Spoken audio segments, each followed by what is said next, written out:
नमस्कार, मैं हूं कृष्णानंद सिंह और आप देख रहे हैं YouTube channel education portal Krishna.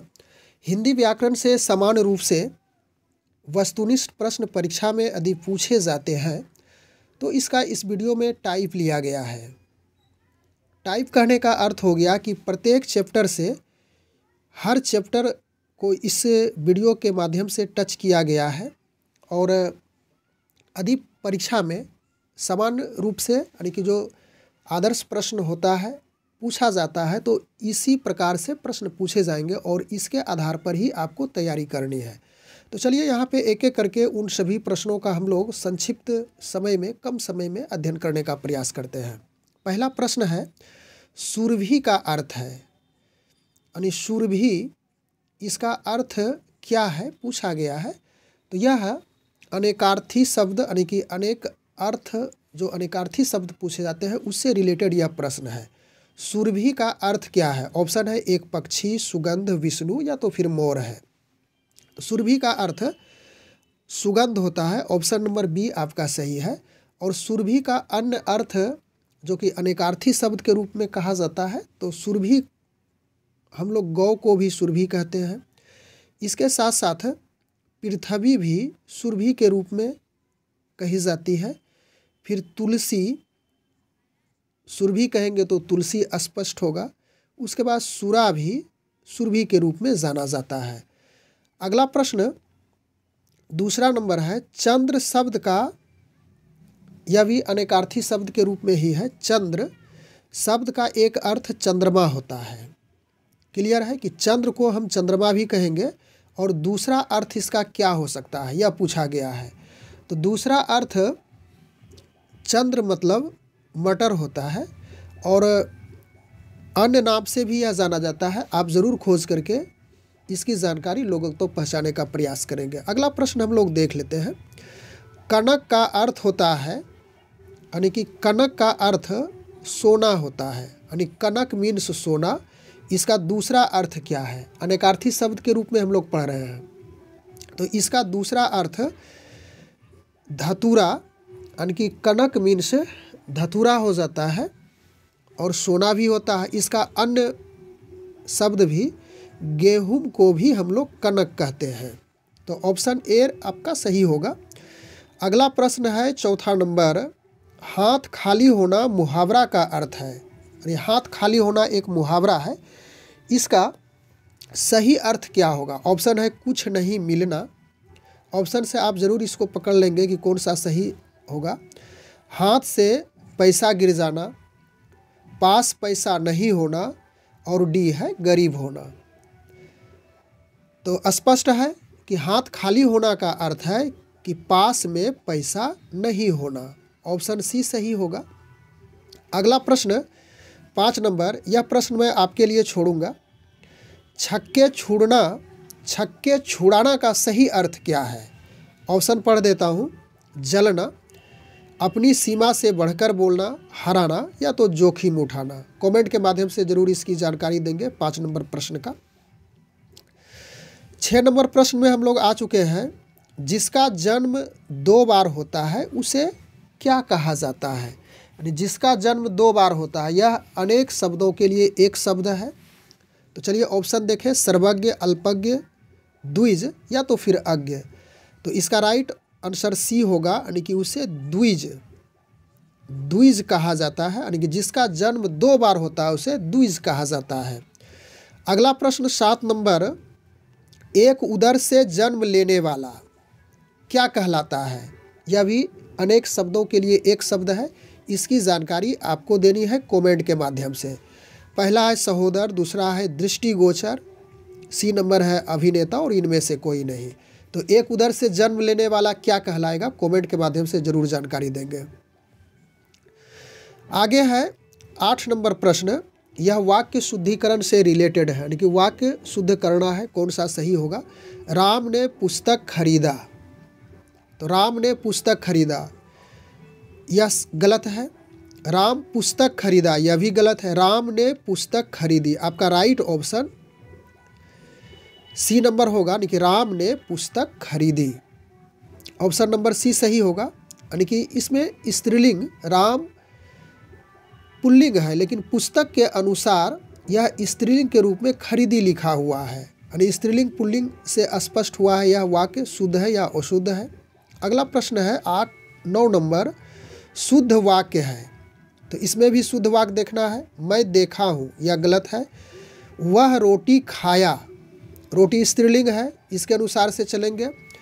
उसके बाद अगला ऑप्शन है मैं 4 चिट्ठी लिखा, यह भी गलत है। वहाँ केवल 2 लोग थे, इसका ऑप्शन डी होगा। इसकी विशेष जानकारी यदि डिटेल करेंगे तो वीडियो लंबी होगी, इसलिए हम लोग सिर्फ शुद्ध वाक्य है उसी पे चर्चा करते हैं। शुद्ध अशुद्ध वाक्य डिटेल रूप से चर्चा हम लोग अन्य वीडियो के माध्यम से कर लेंगे। चलिए अगला प्रश्न 10 नंबर में आ चुके हैं। रचना के आधार पर वाक्य के कितने भेद हैं? तो ऑप्शन दिया हुआ है आपके समक्ष है। रचना के आधार पर वाक्य के मुख्यतः 3 भेद होते हैं, तो ऑप्शन आपका सी सही होगा। और वह है, संक्षेप में हम लोग देख लें, सरल वाक्य हो जाता है पहला, उसके बाद दूसरा है संयुक्त वाक्य और तीसरा है मिश्र वाक्य। तो यह रचना के आधार पर वाक्य को 3 भागों में बांटा गया है, सरल वाक्य, संयुक्त वाक्य और मिश्र वाक्य। इसलिए ऑप्शन नंबर सी आपका सही हो चुका है। अगला प्रश्न है राम पढ़ता है, इस वाक्य में उद्देश्य कौन है? तो वाक्य के 2 घटक होते हैं, इस बात की हम लोगों को जानकारी है ही कि वाक्य के 2 घटक होते हैं। पहला उद्देश्य, पहला हो जाता है उद्देश्य और दूसरा है विधेय। तो उद्देश्य को सीधा समझे कि जो कर्ता होता है उसे ही उद्देश्य कहा जाता है। तो राम पढ़ता है, इस वाक्य में उद्देश्य कौन है? तो राम पढ़ने का काम कर रहा है, ऑप्शन नंबर ए आपका सही होगा। अगला प्रश्न है 12 नंबर, उद्देश्य के बारे में। अब यहाँ पे देखिए, उद्देश्य के बारे में जो कुछ कहा जाए उसे क्या कहते हैं? तो उद्देश्य के बारे में जो भी कुछ कहा जाएगा उसे क्या कहेंगे? उसे विधेय कहेंगे। ऑप्शन नंबर बी आपका सही होगा, क्योंकि वाक्य के 2 घटक हैं, 2 कंपोनेंट्स हैं, एक उद्देश्य होता है, दूसरा विधेय। तो कर्ता के रूप में जो इस वाक्य का जो प्रारंभिक शब्द है, यानी कर्ता के रूप में, सब्जेक्ट के रूप में जो होता है उसे उद्देश्य कहलाता है। उसके बाद उद्देश्य के बारे में जो कुछ कहा गया है उसे विधेय कहा गया है। तो ऑप्शन नंबर बी हो चुका है। अगला प्रश्न है 13 नंबर, शुद्ध शब्द है। अब यहाँ पे शब्द की शुद्धता को हमें देखनी है। तो अभिलाषा और अभिलाषा, या तो फिर दोनों, इनमें से कोई नहीं। तो अभिलाषा आपका यह शुद्ध है, यह प्रैक्टिस करने की ज़रूरत है। आप जब लिखेंगे तो लिखते लिखते शुद्ध अक्षर, शुद्ध शब्द की पहचान स्वयं कर लेंगे। तो ऑप्शन नंबर ए सही शुद्ध है। और इसमें देखिए ओ भौद्रिका लोआका स्वाका, तो यह गलत हो गया। उसके बाद 14 नंबर प्रश्न है, वर्णों के एक संगठित रूप को क्या कहा जाता है? तो वर्णों के, यानी का, खा, गा, ओ, आ, हर्षई, दीर्घई, इसका जब संगठित हो जाता है, इसका जब संगठन हो जाता है, इसको क्या कहा जाता है? तो अक्षर तो होगा ही नहीं, वाक्य भी नहीं होगा, तो यह शब्द होगा। ऑप्शन नंबर सी आपका सही होगा। अगला प्रश्न है 15 नंबर, संस्कृत शब्दों के बदले रूप को क्या कहा जाता है? तत्सम, तद्भव, नीचे 2 ऑप्शन और भी होगा, देशज और विदेशज होगा। तो चलिए यहाँ पे संस्कृत के बदले शब्द रूप को तद्भव कहा जाता है, ऑप्शन नंबर बी। यानी जो शब्द संस्कृत से बदल करके आ गए हैं, इसकी परिभाषा है, उसे तद्भव कही जाती है। तो 15 का आपका बी राइट ऑप्शन हो गया। अगला प्रश्न है 16 नंबर, बनावट की दृष्टि से शब्द के कितने भेद हैं? तो बनावट की दृष्टि से शब्द के 3 भेद हैं। पहला हो जाता है रूढ़, दूसरा यौगिक और तीसरा है योग रूढ़ी। तो स्पष्ट हो चुका है कि बनावट के दृष्टि से शब्द के 3 भेद हैं, रूढ़, यौगिक, योग रूढ़ी। तो ऑप्शन नंबर सी सही होगा। अगला प्रश्न है 17 नंबर, होनहार में कौन सा प्रत्यय है? प्रत्यय और उपसर्ग आ चुका है। तो होनहार, होन, होन, उसके बाद हार, देखिए स्पष्ट है, तो अंत में यह हार जुटा हुआ है, तो ऑप्शन नंबर सी आपका सही होगा। वास्तविक में कौन सा प्रत्यय है? तो इसी प्रकार से इसको बोलिए, वास्तविक। इक, देखिए लास्ट में इक आता है, वास्तविक, तो इक प्रत्यय है। ऑप्शन नंबर सी सही हो जाएगा। 18 नंबर था। इसके बाद आगे चले, अगला नंबर में पराजय में कौन सा उपसर्ग है? तो पराजय, इसको बांट के देखिए, जय में परा जुट गया है तो यही तो हो गया ना। तो ऑप्शन कौन सा हो जाएगा देख लीजिए, परा। ऑप्शन नंबर बी आपका सही हो गया। अगला प्रश्न है 20 नंबर, आगत का विलोम शब्द। विलोम कहने का अर्थ हो गया कि उल्टा शब्द, तो आगत का हो जाएगा अनागत। Option number D.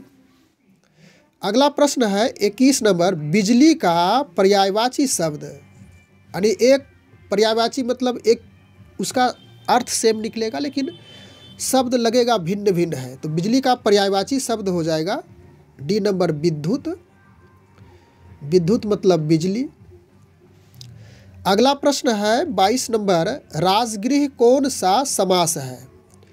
तो समास के भेद यहाँ पे दिए हुए हैं, इनमें कौन सा समास है इसे ढूंढना है। तो यह तत्पुरुष समास होता है, तत्पुरुष। ऑप्शन नंबर ए सही होगा। अगला प्रश्न है थोड़ा बहुत में कौन सा समास है? देखिए दोनों पद यहाँ पे प्रधान है, थोड़ा हटा दीजिएगा तो बहुत का कोई मायने नहीं रहेगा, यदि बहुत को हटा देंगे थोड़ा का कोई नहीं मायने रहेगा, यानी दोनों मिल करके शब्द का निर्माण हुआ है, तो थोड़ा बहुत जिसका दोनों पद प्रधान हो, तो ऑप्शन नंबर बी हो जाएगा, यानी कि यह द्वंद्व समास हो जाएगा। 24 नंबर प्रश्न है, दो वर्णों के मेल को कहा जाता है? तो जब वर्ण मिलेगा तो संधि होगा और जब पद मिलेगा तो वह समास कहलाएगा। अंतिम प्रश्न है 25 नंबर, वाह कौन सा अवयव है? यानी कौन सा अव्यय है? वाह विस्मयादि बोधक शब्द, विस्मयादि बोधक चिन्ह का यहाँ पे इस्तेमाल हुआ है, तो निश्चित रूप से वाह एक ऐसा शब्द है जिससे हर्ष सूचित होता है, यानी खुशी सूचित होती है, तो ऑप्शन नंबर डी आपका सही होगा।